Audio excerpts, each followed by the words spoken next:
নিজের দোষে আজ আমি নিজের সংসার হারালাম। ভিডিওটি শেষ পর্যন্ত দেখার অনুরোধ রইল।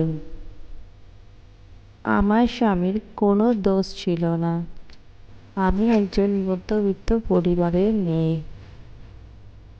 সব সময় পরিবারের সবাইকে দেখেছি খুব হিসেব করে চলতে। কখনো কিছু প্রয়োজন ছাড়া কিনতে দেখিনি। আমার আবার এইসব ভালো লাগতো না। আমার সব সময় বিলাসিতা জীবনযাপন ভালো লাগতো। আমার অনেক চাহিদা ছিল। আমি দেখতে মোটামুটি সুন্দর। ঠাকুরের ইচ্ছাতে বড়লোক বাড়ি থেকে আমার সম্বন্ধ আসে। ছেলে নাকি নিজে আমাকে দেখে পছন্দ করেছে। আমি যখন কলেজে যেতাম তখনই ও আমাকে দেখে পছন্দ করেছিল। তারপর বেশ ধুমধাম করে আমাদের বিয়েটা হয়। বিয়ের পর খুব সুখে সংসার করছিলাম আমি। আমার সব আবদার পূরণ করতো আমার স্বামী। আমার শ্বশুর শাশুড়িও অনেক ভালো ছিল। আমাকে তাদের নিজের মেয়ের মতন করে ভালোবাসতো। শ্বশুর বাড়ির সবাই আমার সাথে খুব ভালো ব্যবহার করতো, খুব ভালোবাসতো। কিন্তু ওই যে কথায় বলে, না সুখে থাকতে ভূতে কিলোয়, আমার সাথে ঠিক তেমনটাই হয়েছে। আমার ভিতরে লোভের বাসা বেঁধেছিল। আমি আরো বেশি সবাইকে হিংসা করতে শুরু করলাম।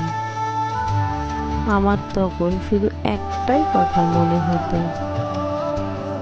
আমার স্বামীর ইনকামের টাকা শুধুমাত্র আমার। আমার শাশুড়ি আর ননদকে এই টাকার মধ্যে ভাগ বসাতে দেব না। আমার স্বামী কাজের জন্য সারাদিন বাইরে থাকতো।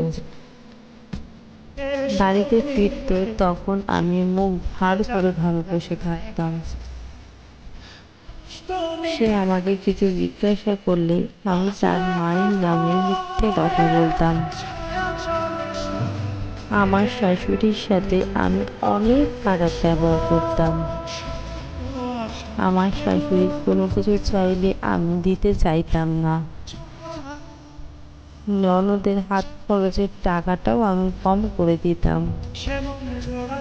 এভাবে চলতে থাকলো বেশ কিছুটা সময়। একবার আমার ননদের কলেজের জন্য কিছু টাকা লাগবে।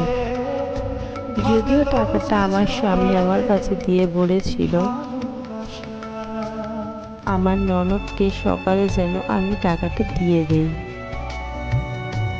কিন্তু সকালে যখন আমার ননদ আমার কাছে টাকাটা চায়, আমি তাকে মিথ্যা কথা বলি যে টাকাটা কোথায় রেখেছি খুঁজে পাচ্ছি না। কয়েকদিন পর হঠাৎ করে আমার শাশুড়ি অসুস্থ হয়ে পড়েন। তখন আমার স্বামী আর ননদ কেউই বাড়িতে ছিল না। টাকা নষ্ট হবে বলে আমার শাশুড়িকে আমি ডাক্তারের কাছে নিয়ে যাইনি। আর আমার স্বামীকে আমি ফোন করিনি। আমার ননদ কলেজ থেকে ফিরে এসে আমার শাশুড়ির এই অবস্থা দেখে সাথে সাথেই ওর দাদাকে ফোন করে আর বাড়িতে আসতে বলে। তারপর আমার শাশুড়িকে হসপিটালে ভর্তি করানো হয়। আর সেদিন আমার স্বামী আর ননদ বাড়িতে ফিরল না। সারা রাত ওরা হসপিটালে ছিল আমার শাশুড়ির সাথে। পরের দিন সকালে আমার স্বামী বাড়িতে ফিরে,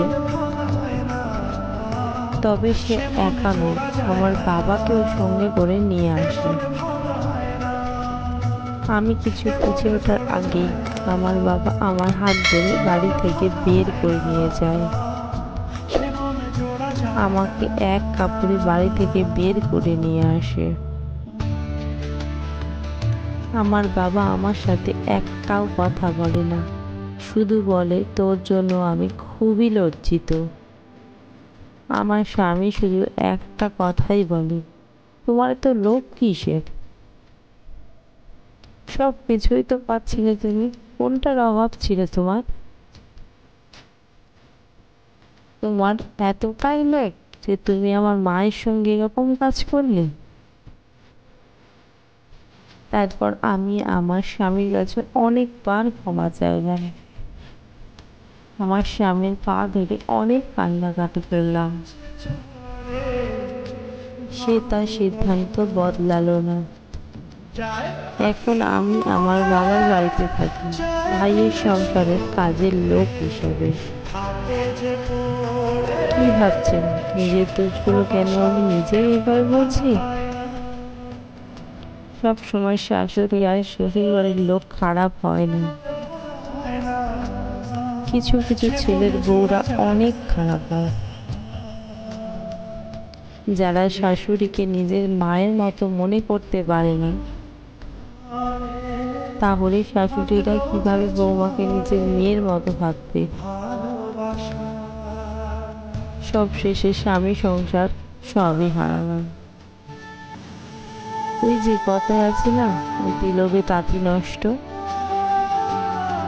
আমার সাথে ঠিক এরকমটাই হয়েছে, তাই আজ আমার এই অবস্থা। জীবনে কেউ আমার মতো এরকম ভুল করো না। ভিডিওটি শেষ পর্যন্ত দেখার জন্য অসংখ্য ধন্যবাদ।